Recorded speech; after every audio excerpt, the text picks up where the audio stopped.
우리가 흔히 이제 많이 쓰고 있는 미니 튜브 어플라이언스 MTA라고 하는 장치를 살펴보면 이 장치 같은 경우는 예전 이제 전남대 교정과 교수님이셨던 이제 황현식 교수님이 처음 이렇게 말씀하시고 많이 사용을 하셨었어요. 그래서 이게 이제 언제 퍼블리시된 논문이 있나 찾아봤더니 2011년도에 대한치과의사협회지에 이제 쓰신 논문이 있더라고요. 이 장치 같은 경우는 전체 길이가 3mm고요. 이 바깥쪽에 지름이 0.75mm 그리고 내경이 0.46mm입니다. 그래서 이 0.46mm를 환산을 해보면 0.018인치, 그러니까 우리 018 나이타이라고 불리는 그 크기랑 똑같아요.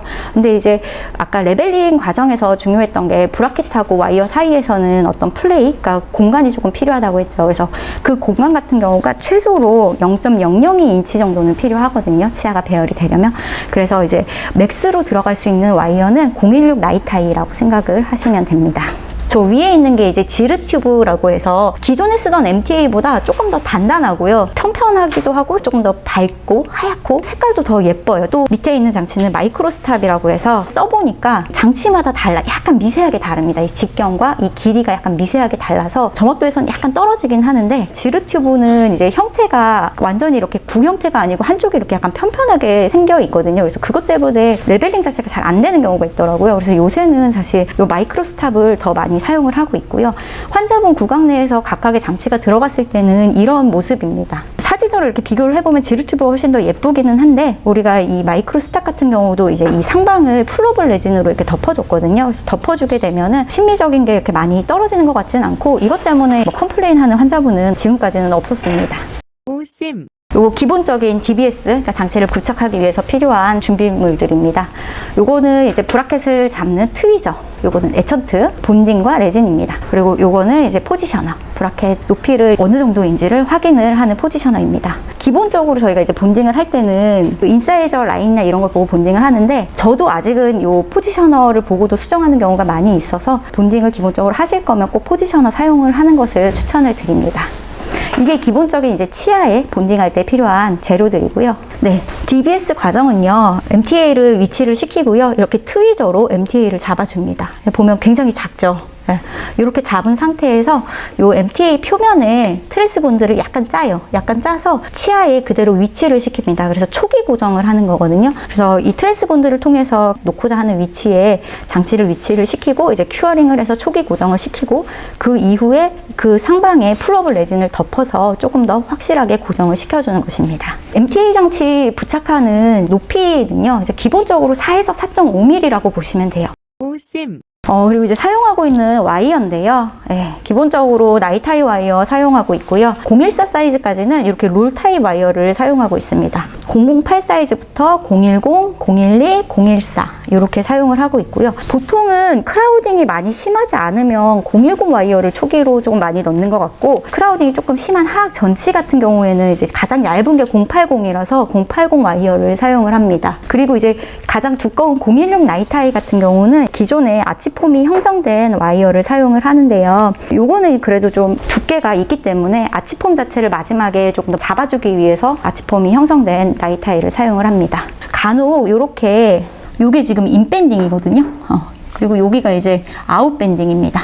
그래서 이렇게 이제 밴딩이 필요한 경우가 있습니다. 그래서 와이어에 밴딩이 필요한 경우에는 요 트위드 플라이어인데 요 트위드 플라이어를 통해서 이제 밴딩을 주게 됩니다. 구강 내에서 이제 밴딩된 와이어가 삽입된 모습을 한번 보시면은요.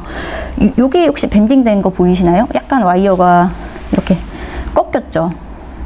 요게 지금 12번에 디스탈에서 인밴딩이 들어간 거거든요. 그래서 이렇게 배열을 잡기 위해서 이런 식으로 인밴딩을 주게 됩니다. 그래서 지금 보시면 좀 특징적으로 보이는 게 MTA가 붙어 있는 건 4번에서 4번까지 붙어 있잖아요. 근데 와이어는 이제 3번에서 3번까지만 연결이 되어 있어요. 이거는 왜 그러냐면 어느 정도 이제 치아, 그러니까 이렇게 앞에서 이렇게 틀어져 있던 거는 어느 정도 배열까지는 다 잡았는데 여기 부분이 약간 조금 마음에 안 들어서 16 나이타이를 넣어도 배열이 안 돼서 여기만 특정한 작은 부분만 이제 우리가 수정을 시켜주면 되기 때문에 이제 앵커가 그렇게 크게 필요하지 않아서 이제 4번은 넣지 않았고요. 그리고 이제 밴딩된 위치가 여기에 있어요. 여기에 있으면 우리가 와이어를 넣을 때 지금 14SS 정도를 MTA에 넣으려고 하면 이제 굉장히 빡빡하거든요. 그래서 이게 빡빡하면 문제가 뭐냐면 이게 들어가다가 이 밴딩이 풀려버리는 일이 있을 수가 있어요. 그래서 이 와이어를 삽입을 할 때는 여기 밴딩이 있는 부분이 덜 풀리는, 그러니까 이 밴딩이 MTA 내부를 좀 적게 지나가는 방향으로 와이어를 sab입을 해줘야 됩니다. 그래서 여기 10번대에서 이렇게 들어가야 되겠죠. 그리고 이 밴딩 부분 때문에 MTA가 탈락하거나 이럴 수 있기 때문에 밴딩 부분을 넣을 때는 조금 더 좀 조심해서 넣어줘야 됩니다. 오쌤. 지금까지 말한 이제 일련의 과정들, 뭐 와이어를 넣어서 배열을 하고 뭐 버튼도 붙이고 밴딩도 주고 해서 어느 정도 레벨링을 MTA를 통해서 이루어졌다 하더라도 사실 마무리 상태에서의 이 하악 전치 배열을 보시면 사실 100% 만족스럽지는 않아요. 그러니까 환자분들이야 뭐 이렇게까지 가지런해질 수 있었냐 뭐 이렇게 놀라시기도 하는데, 저희가 봤을 때는 이제 이게 토크가 조금 안 맞죠. 이거는 이제 MTA를 어떻게 개선을 할 수가 없습니다. 이거는 이제 우리가 치료 계획을 세울 때부터 MTA를 사용해서 이거를 배열한다는 거는 이 치아의 토크는 개선하지 않겠다라는 걸 전제를 하고 이제 MTA를 사용을 해줘야 됩니다. 또 이제 우리가 MTA 사용을 하더라도 이렇게 공간을 분배하는 거를 할 수가 있거든요. 그래서 OCS나 CCS 같은 장치를 사용해서 우리가 지금 2번, 2번, 12번하고 22번에 이제 전치 심리고철을 위한 공간을 형성을 해줄 수가 있습니다. 이거 어떻게 사용하는지는 뒤쪽에서 나와가지고 그때 한번 다시 말씀을 드릴게요. 그리고 이제 스트리핑. 스트리핑이 어떻게 보면 MTA 같은 이런 전치부 부분 교정에서는 이 스트리핑이 굉장히 중요하다고 볼 수가 있거든요. 왜냐하면은 이제 구치가 이동을 안 하기 때문에 결국은 우리가 앞니에서 덧니가 있는 거라든지 어떤 공간을 얻는 과정이 치아를 다듬어서 치아 크기를 줄여서 공간을 얻을 수밖에 없어서 이 스트리핑이 굉장히 중요하고 조금 자주 빈번하게 사용이 돼야 됩니다. MTA 디본딩을 할 때는요, 이런 플라이어가 필요는 없고요. 이 라운드버로 그냥 주변에 레진을 이렇게 살살살살 제거를 해주면 장치가 알아서 떨어집니다.